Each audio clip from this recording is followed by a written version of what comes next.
How much should I be exercising? In this video, I'm going to answer that question. I'm going to walk you through the key variables you need to be looking for and that most people don't in order for you to be confident knowing how much to exercise and when you're done. Most people just exercise longer and longer, kind of hoping that they're getting results without any definitive framework that they can follow. And today's video is going to walk you through exactly what that is. I'm going to walk you through what you should be looking for inside your exercise, what variables you have to play with to construct the perfect workout, and also how to adjust it based on your recovery capacity and what to look for there as well. If you don't know me, my name's Olly. I'm the founder of The Body Reset, and we've worked with thousands of busy professionals and business owners in their mid-40s and 50s to get their body energy back on their side.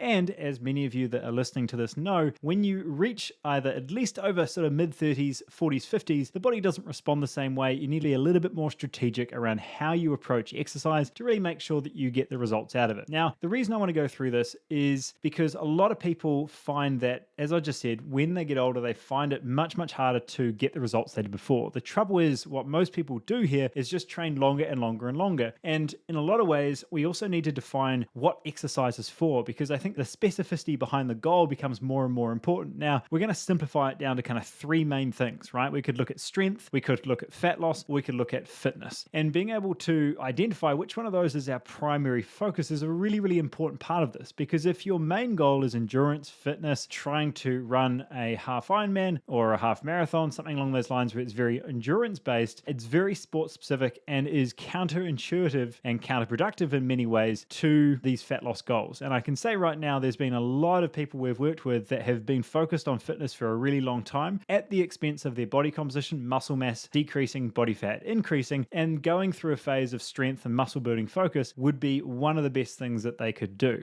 All right. Now, the reason I bring that up is because we need to ask, what is the exercise for? And if we're looking to improve body composition, either increase the muscle or drop the body fat or both, we need to realize that the goal is not just lifting dumbbells up and down or exercising the body or sweating or any of these other metrics. It's contraction of muscle tissue. Now, we need to get really clear with what that means. Otherwise, the workouts don't have a goal and we never know when we're done. Okay. So the first thing I want to bring up on the iPad is more of an awareness of knowing that every single muscle has a basic strength curve. All right. So your strongest in the middle, you think about your leg press, you think about your bench press, etc. This is all going to be mid-range motions.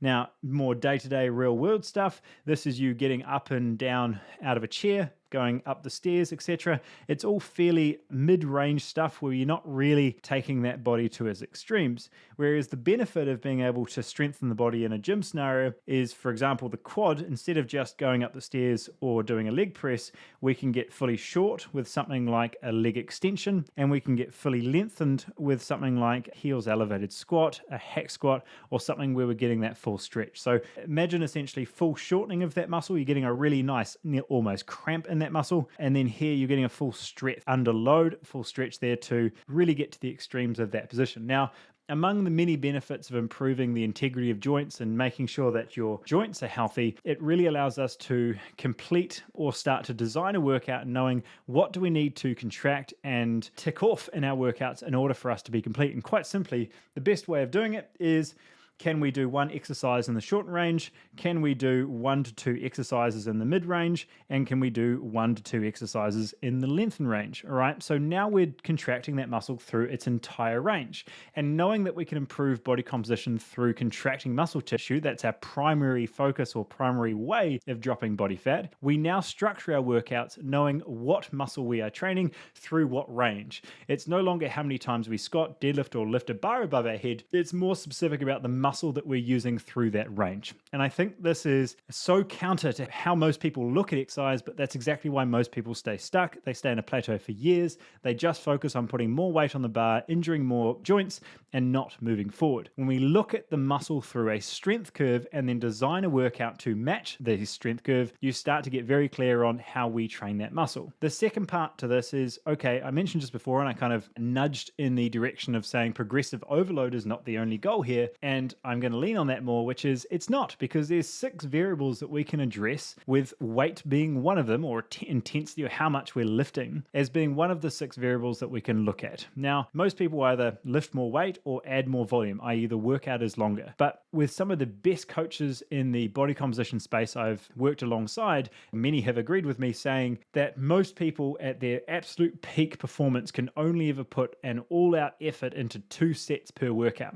So the amount of times that I've created this challenge for our members and clients that was focused on trying to make sure that we could go to the absolute failure point of a muscle rather than just trying to make the workout longer. So people that were training an hour, hour and a half plus, and bringing it down to a 30, 40-minute workout, and within that realm, finding 2 exercises they feel really good in and going to absolute failure in that position yielded so much more results than just training longer and longer. And there's a lot of reasons for this, but one of the key ones I want to bring up is simply the diminishing return on both your recovery, on your hormonal status, on your ability to get results out of your workouts if you just make them too long, right? So knowing that so many of our clients get the results from, a 30, 40-minute workout max, there's no need to train for an hour plus. If you enjoy it and there's other aspects that you're training for, then go for it. But if your goal is body composition based and you're trying to maximize your workouts and the time that you're training for, if you're not able to complete a workout in roughly 40 minutes at the absolute max, you're doing something wrong,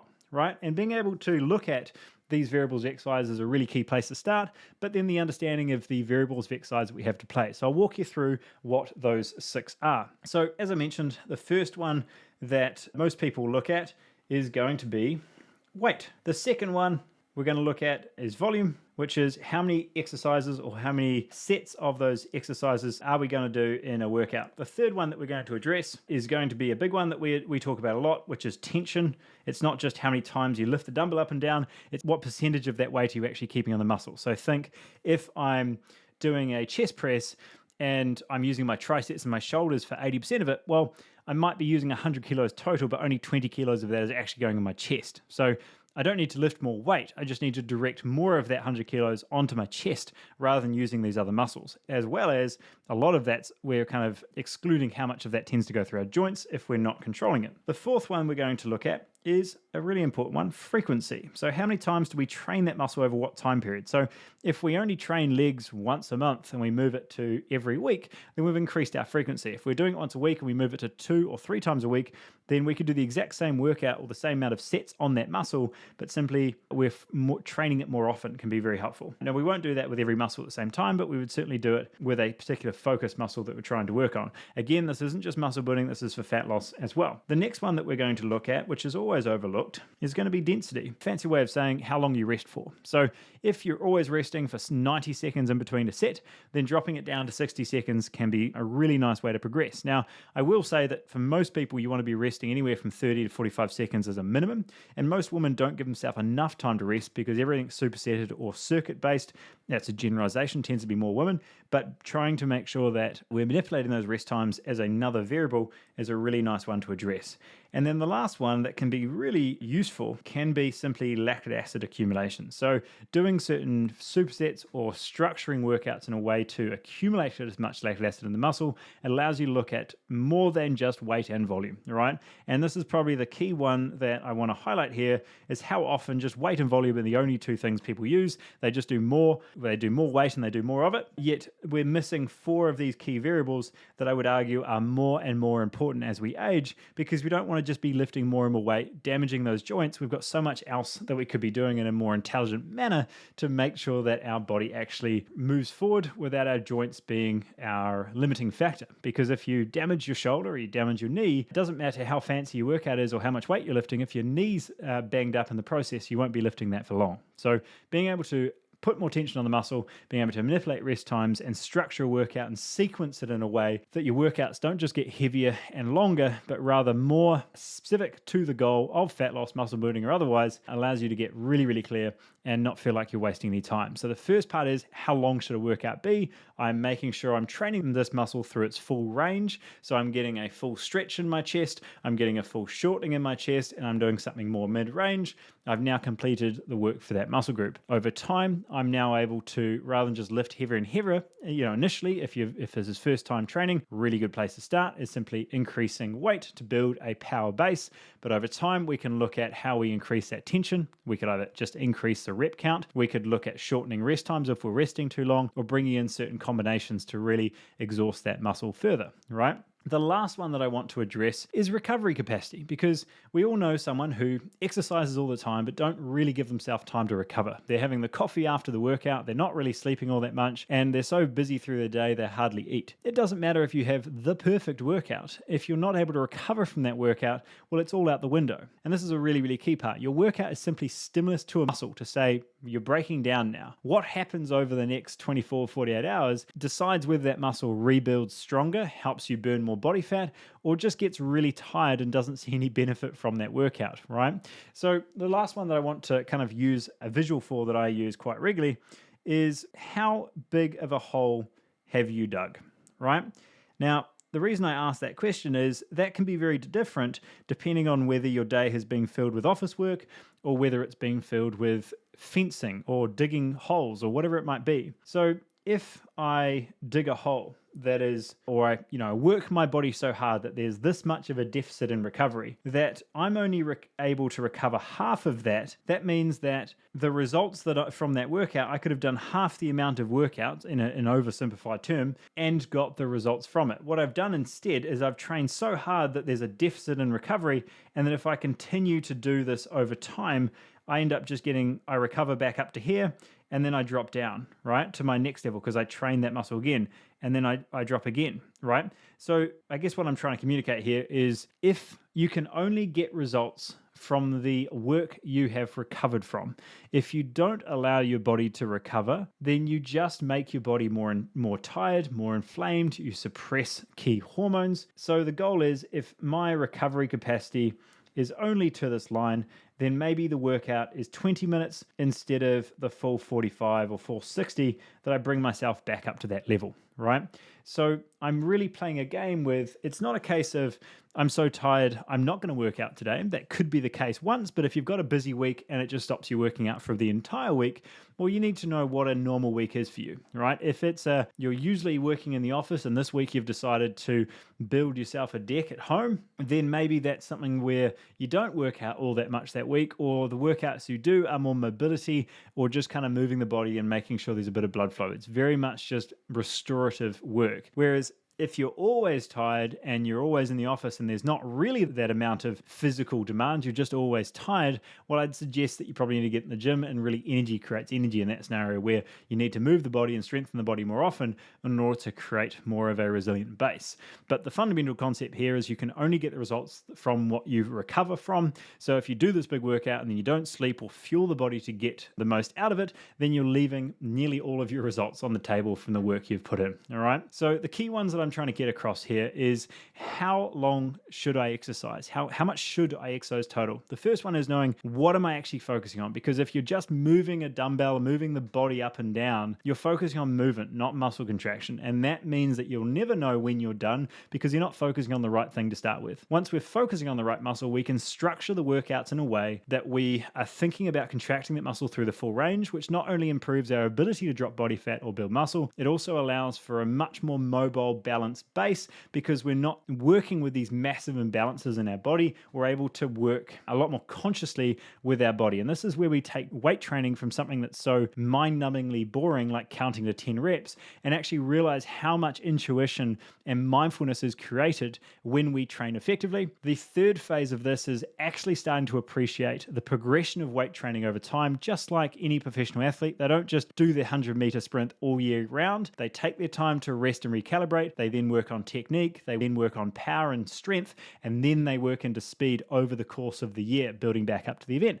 And you need to think of your body in that same way, because even though you might not be getting ready for the Olympics, or you might be, it's trying to make sure that you design your training in a way that you're not expecting to be 100% every day, but you're progressing this up over the course of the year, or at least having seasons throughout the year where you know you're integrating this in with family and work, and ultimately your own body's biology, to make sure that you can recover from certain training phases and not just slog in the same horse the whole time. And then the last one is that awareness total of your recovery capacity in general, and what are these other things that we are able to do in order to improve our recovery, much like we talk a lot about on this channel, with the quality of your gut health, the quality of your sleep, the quality of your routine, to make sure that you're not just rushing around on adrenaline and not able to recover. So I'm going to keep this relatively short and sweet because there's a lot in here, but being able to look at the progression of your workouts over time doesn't come from just working harder and harder. It comes from the quality and thought process long-term of your exercise to really look after your body and the sequence that allows you to get the most out of your workouts. Now, this is very much an introduction into the weight training that we use with all of our clients inside Body Reset. If you want to learn more about this, then anywhere else in this channel, just search some of our exercise trainings, whether you're listening to this on the podcast or on our YouTube.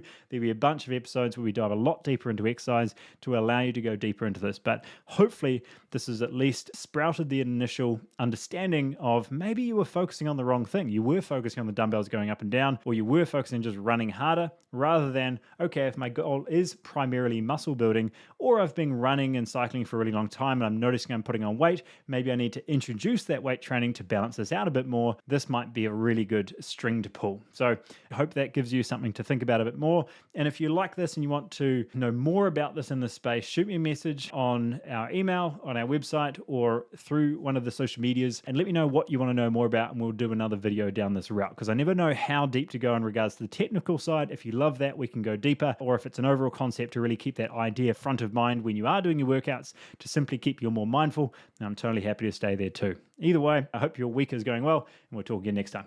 Bye.